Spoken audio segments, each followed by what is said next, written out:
बहुत से लोगों के मन में ये डाउट रहता है कि अमीर बनने का सिर्फ एक ही फॉर्मूला है और वो है बिजनेस करना। लेकिन अगर हम ध्यान से ऑब्जर्व करें तो हम देखेंगे कि बहुत सारे एग्जाम्पल हमें मिल जाएंगे जो न तो कोई बिजनेस करते हैं और न जिनके पास बहुत सारा पैसा है, लेकिन वो एक जॉब, एक सिंपल सी सैलरी की मदद से आज बहुत ज़्यादा अमीर हो गए हैं। सो मुझे नहीं पता उनका क्या सीक्रेट है, क्या किस फॉर्मूले को वो इस्तेमाल करते हैं, लेकिन हाँ, आज इस वीडियो में हम एक ऐसे कॉमन फॉर्मूले यानी कि रूल के बारे में ज़रूर सीखने वाले हैं जो न केवल आपको एक फाइनेंशियल डिसिप्लिन बिल्ड करके दे सकता है, बल्कि आप अपने पैसे को पहले से ज़्यादा स्मार्ट तरीके से मैनेज कर सकते हैं। तो चलिए उस रूल को समझते हैं। सो वो फॉर्मूला है 50-30-20 रूल।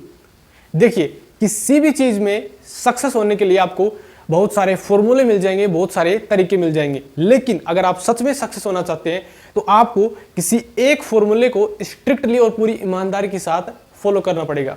लेकिन आज हम इस फॉर्मूले के बारे में बात कर रहे हैं तो इसी के बारे में सीखेंगे। सो इस रूल के अकॉर्डिंग अगर आपकी सैलरी महीने की 20,000 है, मान लीजिए अगर आपकी मंथली इनकम 20,000 रुपये है, तो इस 20,000 रुपये को हम 3 पार्ट्स में डिवाइड कर देते हैं। हमारा पहला पार्ट है 50% जो कि हो जाता है 10,000 रुपये। सो इस 10,000 रुपये को हम अपनी नीड्स यानी कि ज़रूरतों पर खर्च कर सकते हैं, जैसे कि लोन पेमेंट। अगर आपके ऊपर कोई कर्जा है, कोई लोन है, तो उसे आपको पे करना चाहिए।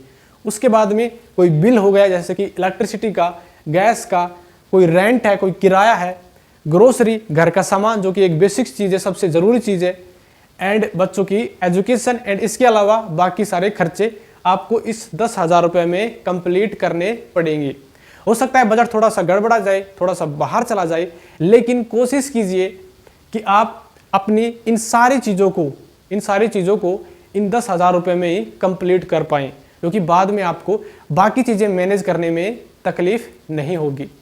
सो हमारा पहला कॉन्सेप्ट यही है कि अपनी सैलरी का 50% यानी कि 50% हिस्सा जो कि 10,000 होते हैं, उन्हें हम अपनी बेसिक ज़रूरतों यानी कि नीड्स के ऊपर खर्च करना चाहिए, जैसे कि लोन हो गया, बिल, ग्रोसरी, घर का सामान, चाइल्ड एजुकेशन, बच्चों की फीस हो गई और बाकी सारे खर्चे। सो इस सेक्शन में हमें ये सारी चीज़ें करनी है। सेकेंड पार्ट है हमारा 30% जो कि होता है 6,000 रुपये। इस 20,000 का 30% जो कि होता है 6,000 रुपये। इस 6,000 रुपये को हम अपनी वांट्स यानी कि अपनी इच्छाओं पर खर्च कर सकते हैं, जैसे कि नया क्लोथ्स, नए कपड़े, नया मोबाइल, फूड। अगर हमें बाहर कहीं खाना खाने जाना है तो वो भी हम इसमें कर सकते हैं। ट्रैवल, कहीं पर घूमने जाना है, या फिर कोई मूवी देखना है, या फिर कोई और भी सारी इच्छाएं हो सकती है जो शायद इसमें इन्वॉल्व ना हो, लेकिन वो सारी इच्छाएं आपको इन 30% में कंप्लीट करनी है। अब आप कहेंगे कि भैया नया मोबाइल लेना है तो वो इस 6,000 में कैसे आएगा? तो उसका तरीका ये है कि आपको इसी अमाउंट को कई महीने तक सेव करने पड़ेगा, तब आप एक अच्छा मोबाइल ले सकते हैं। लेकिन उसके लिए भी आपको इन सभी चीज़ों से भी कॉम्प्रोमाइज़ करना पड़ सकता है। सो इसलिए अपनी इच्छा के अनुसार आप इन सारी चीज़ों को मैनेज कर सकते हैं इस 30% में।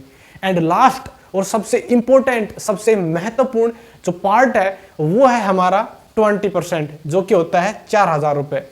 लोग अक्सर इस पार्ट को, इस हिस्से को इग्नोर कर देते हैं और बाद में इसी चीज़ की सबसे ज़्यादा ज़रूरत होती है और वो इसी के लिए सबसे ज़्यादा परेशान होते हैं, जो कि हमारा सेविंग यानी कि इन्वेस्टमेंट, रिटायरमेंट के लिए या फिर किसी और चीज़ के लिए। सो 20% यानी कि 4,000 रुपये हमेशा हमें हर महीने इन्वेस्ट करना है या फिर सेव करना है। इन्वेस्टमेंट के लिए अगर हम कहें तो रिटायरमेंट के लिए, रिटायरमेंट के बाद आपको पैसे की ज़रूरत होती है, किसी बीमारी के लिए या फिर अपनी लाइफस्टाइल को मेंटेन करने के लिए भी पैसे की ज़रूरत होती है। तो रिटायरमेंट के लिए भी अभी से आप अपनी सेविंग चालू कर दीजिए। रिटायरमेंट हो गया, मैरिज हो गया, अगर आपके बच्चों की मैरिज है, करनी पड़ेगी, ज़रूरी है, तो उसके लिए भी आप सेव करना आपको अभी से ज़रूरी है। इसके बाद में आपको एजुकेशन के लिए, अपने बच्चों की हायर एजुकेशन के लिए सेव करना चाहिए। इसके अलावा लाइफ या हेल्थ इंश्योरेंस भी आज के लिए सबसे ज़रूरी चीज़ हो गई है, तो इसके लिए भी आप सेव करना चाहिए आपको। उसके बाद में अगर आप इनके अलावा और भी इन्वेस्टमेंट करना चाहते हैं तो आप एफडी के रूप में कर सकते हैं, म्यूचुअल फंड के रूप में कर सकते हैं, या फिर किसी कंपनी का स्टॉक ले सकते हैं। जो समय के साथ उसकी वैल्यू बढ़ेगी तो आपकी पैसे की वैल्यू भी बढ़ेगी। तो इस प्रकार से इस सिंपल से फॉर्मूले जो कि है 50-30-20 रूल, इसको फॉलो करके आप अपनी इस बेसिक सी सैलरी की मदद से ही आने वाले 20 से 25 सालों में डेफिनेटली अमीर हो सकते हैं।